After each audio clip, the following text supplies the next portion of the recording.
Looks like this guy is at the end of his marriage, the end of his journey, the end of his male action plan.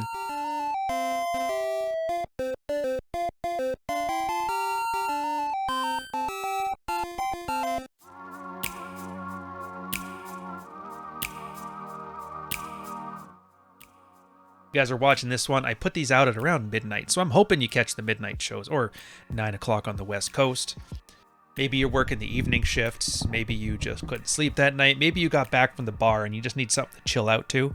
And I'm just glad I can be the guy that you're doing that for. So this one is a field report from a guy, Snowden dined or something like that. I don't know. The names don't really matter so much. It's more so about the concept. And this is the guy who's coming to terms with a red-pilled concept called the stay plan is the same as the go plan. Because a lot of guys, when they hear about dread, they hear about this other stuff, what they end up doing is they think that it's a way of winning their wife back or winning her heart. And a lot of guys come here with that. That's the whole reason it's called dread, for example, because it's like teaching her a lesson and making her love you again. So what happens is after guys go through the process, they realize it was never really about her. And for some guys, it turns things around. For other guys, it kills what's pretty much a dead relationship anyway. And so you're going to watch. It's not one of the, I mean, they're all happy endings, but it's not the classical happy ending. So this guy's hovering between phases 4 and 5 for the past 1.5 months, and experiences abound. If you don't know, that's a term from the Male Action Plan by Athol Kay. We've talked about it before. I'm not going to go into the super details of that. You're welcome to read the book if you want to here, but it's fine. You should be able to get past it. So he starts with, as I near what I think is the end of my marriage, I thought I'd post an update. The last thing I talked about here was about a month ago, and I'm referring to the phases, stating your intentions clearly, and giving up on her from Kay's Married Man Sex Life Primer, a prerequisite for the journey.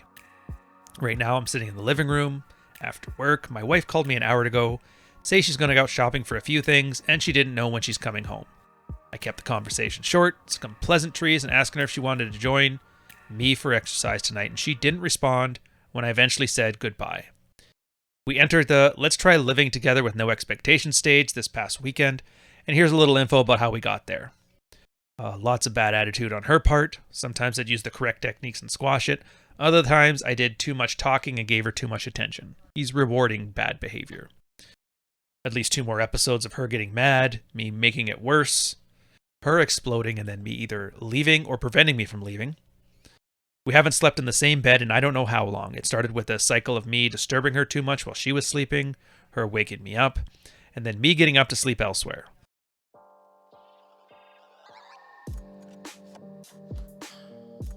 What it's become, however, is just me preferring to sleep apart. Less bullshit, no arguing, no disturbing her, no waking me up in the middle of the night, etc. And as recently as this week, she invited me to sleep with her and I refused. Probably sex no more than once a week, on average. We had 1 week where we engaged 4 times, but things went sour pretty quickly after that. And after a particularly emotional episode, we planned and went on vacation, her request. During the vacation, one of our main attractions was arguing. On at least 2 occasions during the 3-day vacation, we spent an hour at a time talking about our marriage, typically involving the exchange of ultimatums on her part, and statements of what would have to happen in order for us to remain married, mostly from my part. During a good talk, however, she did call me the family captain. Multiple phone calls at work the day after a fight or event. Most of the time, they go the same way. She proclaims that she's unhappy, very proudly. She tells me I need to fix things, to stop making broken promises, and she nearly explodes when I tell her I understand how she feels and I'm working on things, including the issues she's presented. I once left her at the grocery store, caused an argument, and she had a really crappy attitude. Another time, I walked away, basically leaving her. There's a bunch of examples here. I'll skip a lot of them, though. And as he continues to get in better shape and dress better, he's getting comments at work. She doesn't, though. She talks about it and occasionally dabbles. Part of the element of sex is that I just don't find her sexy right now, except for a few instances here and there. It's especially bad when she's acting terribly. This effect astonishes me, but I guess it makes some sense. I'm going to pause here to describe a concept called wife goggles. Now, you may not have heard this because you're too busy listening to some of the other red pill channels that are children running their mouths, but wife goggles is a real thing. It turns out that, and you've heard the term before, Rollo Tomasi talks about aspirational love, the way men love. We love aspirationally when women tend to be more opportunistic or pragmatic with theirs. So what I've seen on boots on the ground, how this ends up manifesting is the husband kind of locks what his wife looks like in time. So if you like first sleep with her when she's 19 years old, she's always going to look like that hot 19-year-old to you. That's wife goggles. It's like drinking goggles. Makes a girl look hotter than she really is. And that's why you see guys that are in happy relationships, but she's like uglier than him because she got old, whatever. But he still sees her as that aspirational girl that he was with. And that's a wonderful thing because otherwise couples would never stay together.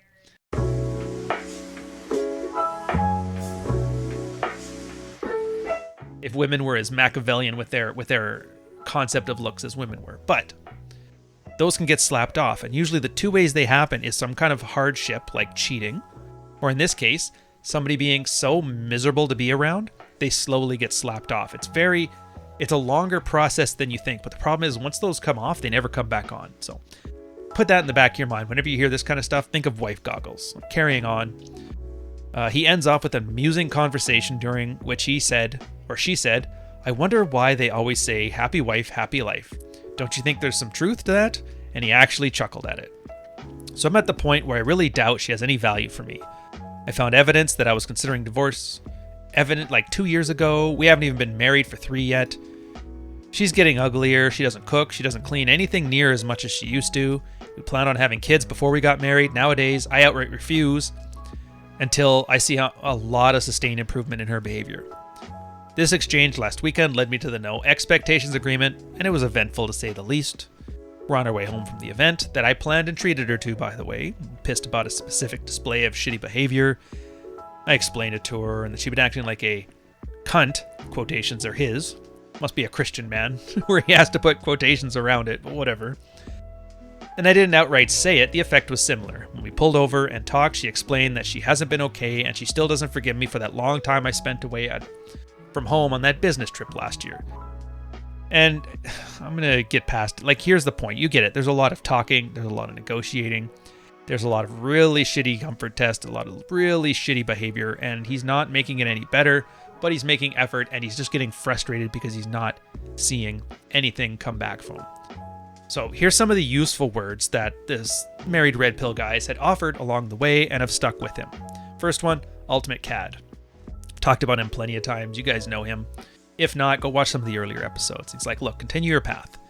The attitude should be the thing that keeps you going, whether she's on board or not. You'd prefer she comes along for the ride, but you can't control her and you don't want to try, so good luck. Jack 10 of Hearts is like, yeah, my only question is that if you do move out, own it. Don't move out because you think it'll make her more upset than you. That's just stupid. Move out because you think that's the best path forward in your life. Wine More Please, which you guys probably remember, very famous.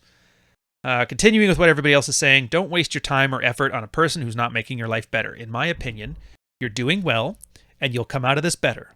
Whether that's alone, relatively speaking, plates, am I right? Or with your wife next to you, and that seems to be mostly in her hands now. 6-pack abs, 6 feet tall, and 6 figures income, or they will never get a date.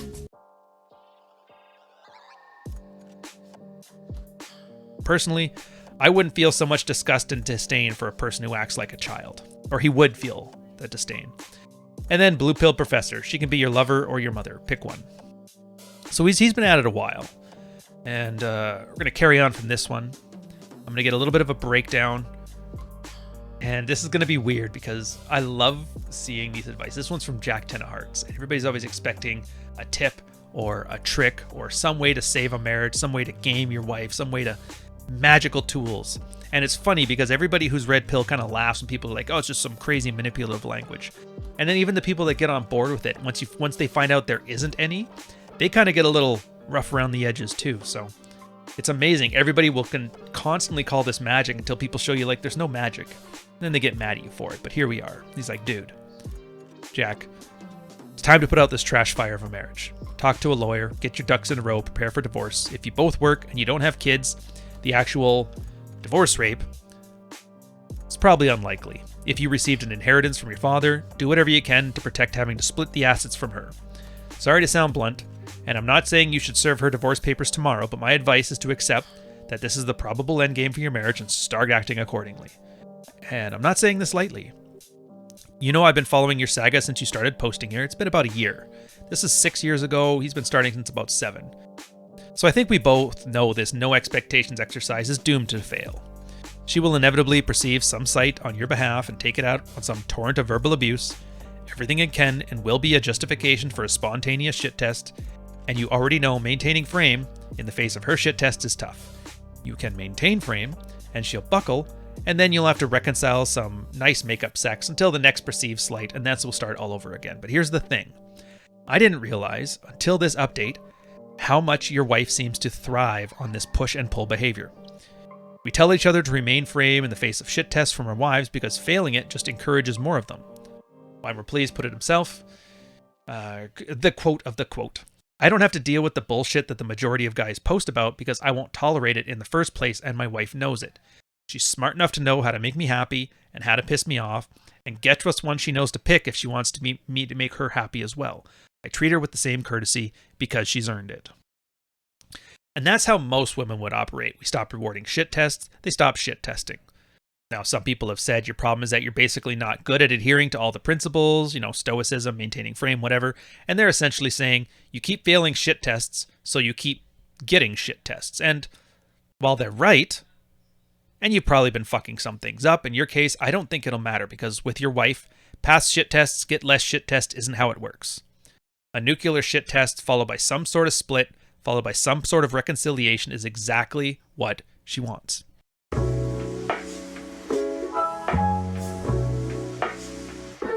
So when you've proven multiple times that you can do whatever to hold frame to an extent, she's more than willing to come crawling back anyway, so somehow amidst all of her bouts of being a raging bitch, you're still having sex. You're almost offhandedly in your post about it. No more sex than about once a week. But that's a lot more than the guys that are coming into here are getting. That's actually their goal is what they're getting. So clearly you're finding plenty of time to reconcile, and I'm going to assume that you held frame and didn't puke your balls all over yourself at least a few times because really, any makeup sex is probably very rewarding intimacy to her. Now, whether it happens because you beg for forgiveness or not is actually irrelevant. It's relevant to her. It's easier for her to rationalize if she gets used to submit to her frame and you have to beg for her forgiveness, but she'll come crawling back if she has to, which I'm guessing she has over and over and over again. So look, more than anything, this is why I'm telling you just to pull the ejection seat on her marriage. Because you've only been married 3 years, and you've been unhappy for at least 2/3 of the time. So if you think this is red pill hard mode now, imagine dealing with her while she's pregnant, or as the mother of your children. Hard mode? Like, dude, dealing with your wife is only going to progress to nightmare level difficulty, and that challenge may be worth accepting if you already had kids, or if your wife was especially redeeming in other ways, but you don't, and she's not.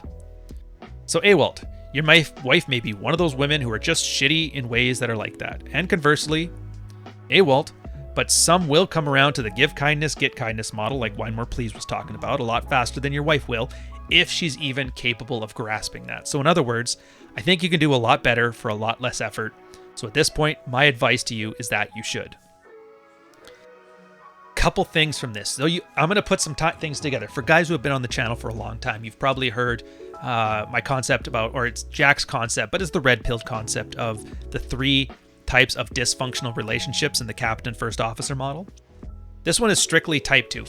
The first one is, the drunken captain and the begrudging first officer. The second one is the captain and his constantly complaining passenger, and that's this one here. Again, weaponized push and pull. It's almost like a Catholic thing, which is weird because a lot of times this comes up. It is from Catholics. There's a couple things that are very Catholic specific, but it doesn't really matter. The point is, she's one of those girls that needs that drama, the excitement, and the idea of having a big blowout fight, then you passing the fight without looking like too much of a weenie, and then she feels really bad, and so you guys have great sex from it. And there's a dysfunctional yet stable marriage in a weird way, but for most guys, they don't like it because highs and lows, we tend to level those things out. Guys don't feel the emotional highs and lows. For us, it's just a series of stressful moments. I think you've heard stories of girls talking about how they had abusive ex-husbands and how he did this and how he did that, but they stuck with them for like a long length of time. It's essentially the type of girl that really thrives off this stuff. And I've talked about manufactured outrage before. You guys have heard that, where the kind of girl that gets off on a little bit of drama, you manufacture some So she gets it out of her system. You have all the good sex, but it's never a fight that you have to get stressed over. It's never a shit test you have to pass. It's an inconsequential, flirty fight like a Mr. and Mrs. Smith shooting each other up in the gallery and then going out and smashing later. Having said that, there are limits. And this is the example here. It's like, dude, 2/3 of the time you're miserable. You've only been married 3 years. She's getting worse. You're getting better. This is almost like one of those red meat, red-pilled, wet dreams. We're like, oh, this is perfect. This is that bitch had it coming. It's like, this is literally that bitch had it coming. But then you kind of see like, okay, so this isn't uncommon. But the reason that I like red pill better than the other places is because the way you approach it. So if you approach this to any other, relationship thing whatsoever, it's always like, oh, leave her or do better. That's the things. Put up with it because you're a man, or leave because you can do better.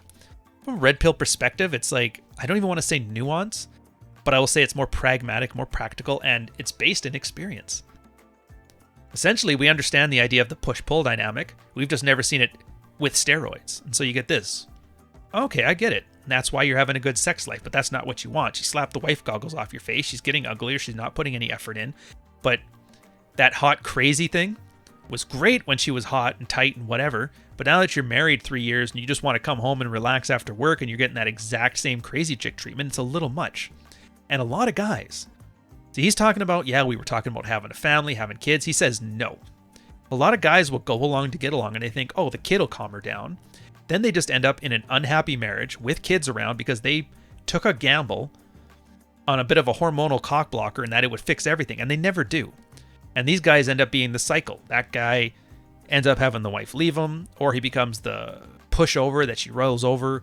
The kid grows up with some horrible parenting strategies. He finds his way here through Rolo Tomasi and ends up breeding this thing. And he's like, hey, this sounds exactly like my fucking parents. This explains so much. So, as I read these field reports from you, I want you to take from it practical examples. You can see these signs. Now, if you have the wherewithal and you want to have this drama-filled life and you love the sex life from it, you can engage in the drama and you find it enjoyable, fill your boots. But if you don't, realize you can see where this leads. A 3-year marriage of which 2 years of it was miserable, and a guy who essentially has to come to morons on the internet to find out what the hell went wrong. And it just turns out there's enough of us that had these kind of marriages to hopefully sort him out. So I'm going to leave you with that. Guys, have fun. I'll catch you on the next one. Cheers.